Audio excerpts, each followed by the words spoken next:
This region around the Great Lakes has been called the heartland. When it comes to agriculture, there's hardly an area in the world that compares. Everybody, just hold on. I don't know what we're going to have here. There's a lot of self-proclaimed geniuses out there that know the national yield, but they're all wrong. Manage money, piling in. Double digits higher. So at this point, we're in kind of uncharted territory. There's a lot of money on the sidelines. So that was a crazy one.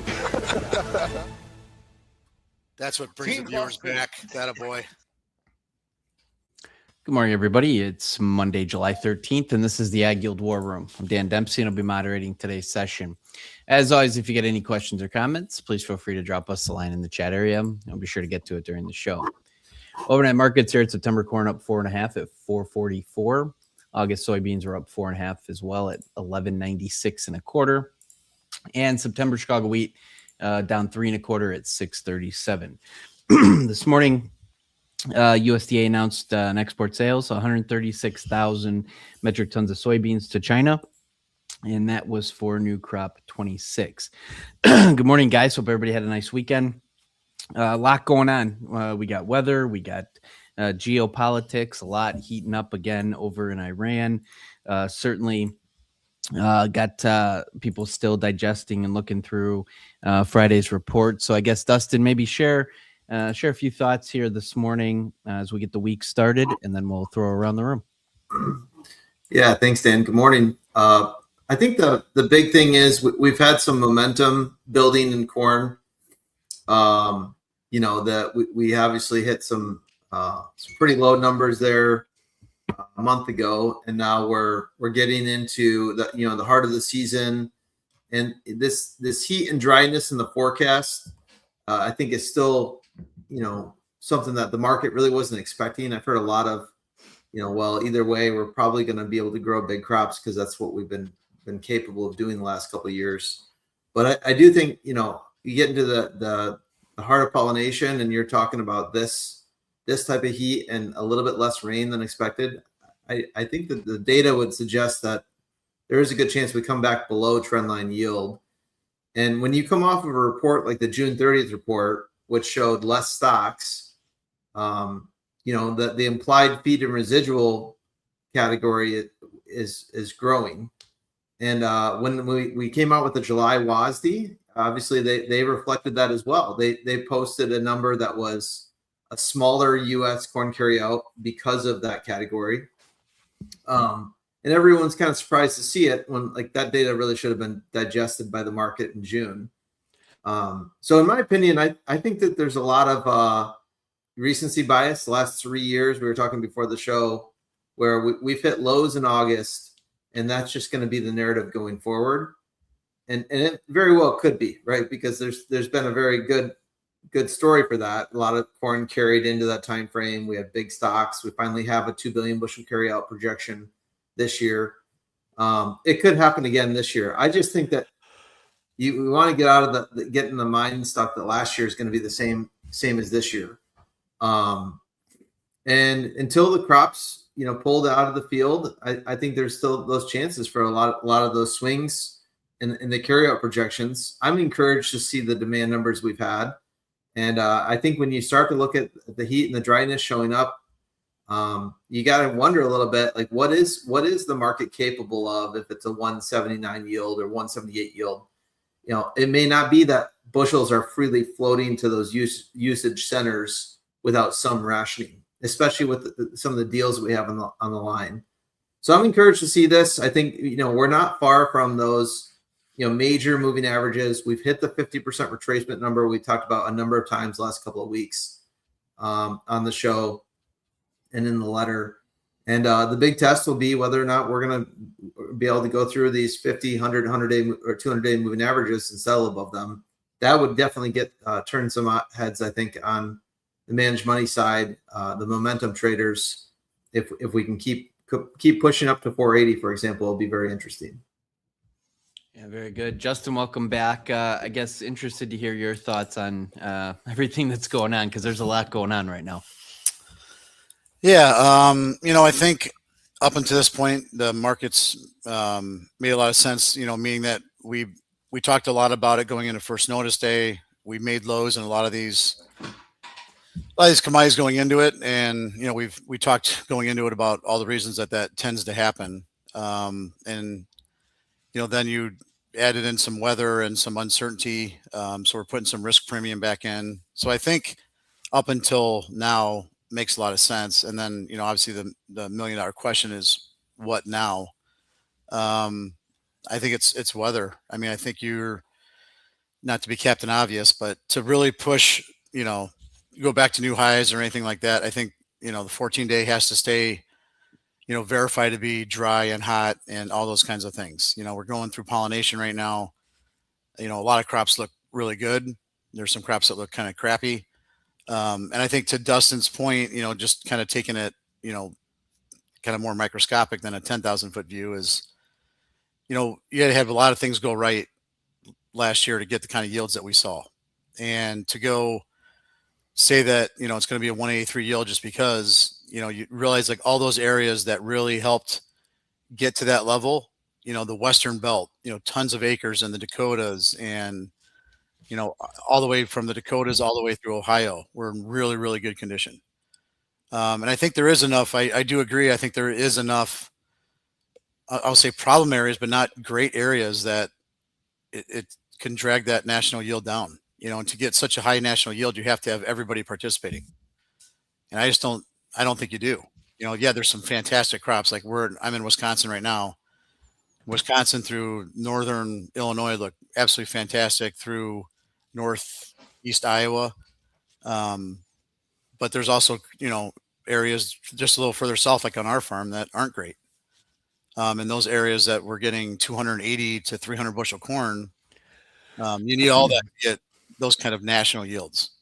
So to your point, I agree. I mean, I think you have to have everybody participating. And we said this, ever since I've started trading or been in the industry, like to get record national yields, you have to have everybody participating. You can't just have, some really good areas. It better be record in most areas. And I don't know that you can say that today.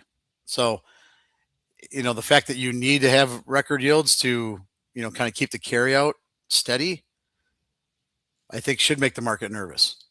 Now you could still have it. The weather could just be perfect from here on out, and we do end up with a trend line yield. But I'm not necessarily sure that that's bearish from these levels either. We went and tested those lows that we made, and I think we probably pressed it too far. We got into areas where it made 0 sense for anybody to sell, and we saw demand pick up even more.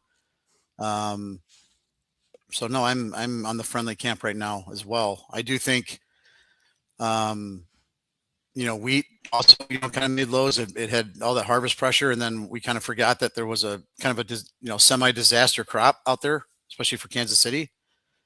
So yeah, I think we probably got a little ahead of ourselves on the bearish side.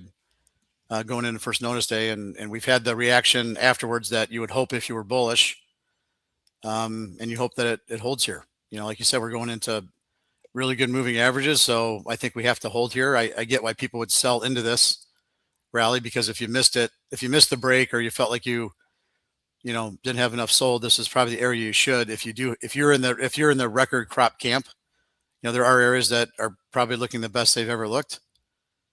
You probably should be selling some here. But as far as like the national outlook or, market going forward, I guess I'm kind of in the friendly camp. Very good. Ben, what's on your mind this morning? We're gonna fool around with these moving averages and maybe a chop for a couple of days and see which side we want to fall on. There's always people willing to take the other side at these levels. I'm just trying to be open-minded that the national yield is TBD. It's probably not a disaster by any means, but last year we had enough cushion, and with the amount of acres that we planted, that there was never one bit of fear all of last year.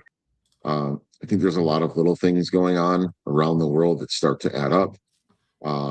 Not to say that we don't have a break for the September contract to clean out the rest of the old crop, but longer term, I think that corn is intriguing when you factor in drought in France, potential for Chinese to buy, South American issues. Now, what negates that? A record crop in the U.S. yield-wise. And looking at it today, I think it's going to have to work to finish at what we recently saw published. So a lot of little things going on. I think what's going on in Russia. There's 22 million tons of wheat sitting on boats that can't move right now. There hasn't, not as far as I know, been anything announced about opening up the Kerch Strait to get that moving. The wheat market started actually moving last Thursday with some really massive call buying. I think there's some concerns there. Can wheat be the canary in the coal mine? Absolutely. But you look back in 10 days, everyone except for 8,000 contracts are underwater right now. So do we have a weather scare, or do we have a weather problem is the topic at hand in the US right now. And that gets readjusted every 12 hours on weather models. So expect some volatility. But if the market sniffs out lower US yields, I think we're going to see, we could see continued slant upwards. Corn is still under the cost of production for a lot of people in a year that we're seeing a decline in carryout and potentially getting things tight. We don't know that's going to happen today, but the potential is there. So I think you have to wash away last year in your mind, the year before that. And I think you have to choose how you hedge from here going forward. Very good. Ryland, welcome back. Let's talk about livestock here. It's been a tough go for cattle. And on the flip side, kind of interesting that hogs are starting to get a little life back in them, driven by cash here. So I guess, what are your thoughts as we start the week? Yeah, so I left and there was an $11 break in the cattle market. So now I'm back and I'm hoping that maybe we can get a little bit of a foothold here. But man, it's just been kind of ugly. I mean, you had cash at 248 in the South here last week. There's $7 lower from the previous week. You're seeing 393 dress, so that's $10 lower from the previous week. So the fundamentals seem like they're slowly starting to trickle down here. I mean, but there's a huge basis, so I think just where August is priced to where the cash is priced, I mean, it's just a massive basis right now. I mean, July typically isn't a great time for price. The seasonal break, we typically will start to follow what's going on in the beef market. And at this point, beef market, we were a little bit firmer here on Friday. So we saw choice up $1.87. I think that's at least going to turn a few heads. Maybe some bottom picking, but we are also a little bit maybe overdone, I think, just for what the market knows right now. We'll see. I mean, this thing can stay pretty weak through this month, definitely, which we have seen in the past. But I would not be surprised to see some short covering now that the roll's over. And especially just because on this break, it looks like we saw a huge decline in open interest. We're seeing managed money starting to sell. I mean, there's still net longs of 113,000 contracts. So I think there is still a lot of reasons to be optimistic just from a supply standpoint. But we are seeing definitely a little bit of a seasonal setback. So this will last another 2 weeks. Kind of feels like there is that risk, but I think the board's starting to price in a pretty good amount of that right now. So we'll see how that shapes up through this week, and if the beef can find some real support. And yeah, on the hog side, looking like we're starting to creep a little bit higher. There's a little bit more confidence. We have seen a decent chunk of short covering here, and overall open interest down almost 10,000 contracts on Friday alone. So I think we are seeing that in the product market that's important hams and bellies that we've been wanting to see to finally peel this thing off the lows. Is it enough to kind of get us to really rip out of here? We'll see. We need to see that continue. I mean, cash prices, we're up $1.25 at 98.30. So the futures are trying to lead this thing a little bit, but as of right now, managed money still carrying a pretty hefty short position for right now, still short about 30,000 contracts. So we'd still need them to cover. We need this to continue. We need to see the belly market and ham market really lead this thing. So I think that's really where the focus is going to be right now, just how the products perform pretty much in both places in the meat complex. So we'll see if we get some follow through there this week. Very good. I appreciate the update there, Rye. A couple things to point out here. First of all, we'll get crop progress and conditions. That'll be out at 3:00 Central. We'll take a look at that and visit about that in the War Room here tomorrow. Also, link is in the description. Check out the War Room report. Gets you access to premium content. We'll do special reports, reactions to USDA reports, and overall a deeper dive into everything we discuss here daily on the War Room. Also, portion of those subscription fees goes directly to support the AgYield NextGen Foundation, which of course has granted 5 very deserving college students with significant scholarship dollars. We're going to be honoring them here in a couple weeks. So we're really excited about that. But if you got any questions about that foundation, give us a call. We'd love to visit with you. We're just coming into the open here this morning. Let's get a quick readout before we wrap. September corn up 5 at 444 1/4. August soybeans are up 5.5 at 11.97. And September Chicago wheat is down 4 now, 636.5 is the last. We appreciate everybody that tunes in on a daily basis. If you wouldn't mind, throw us a like and certainly subscribe. We're doing this every day that the markets are open on X, Facebook Live, and YouTube Live at 8:15 Central Time. Appreciate the thoughts here this morning, guys. It was a good show. Hope everybody has a good start to the week, and we look forward to talking to you again tomorrow. The War Room is presented by AgYield, a risk management partner of American grain farmers for over 50 years. Looking for more in-depth analysis? Check out the War Room Report. Our team's knowledge and expertise delivered straight to your inbox every weekday. Each report delivers key market-moving headlines, critical weather updates, USDA report breakdowns, and exclusive video content.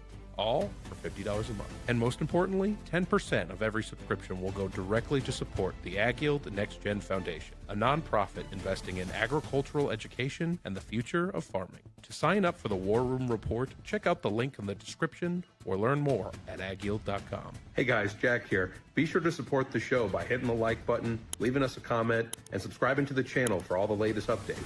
Thanks for watching. We'll see you next time.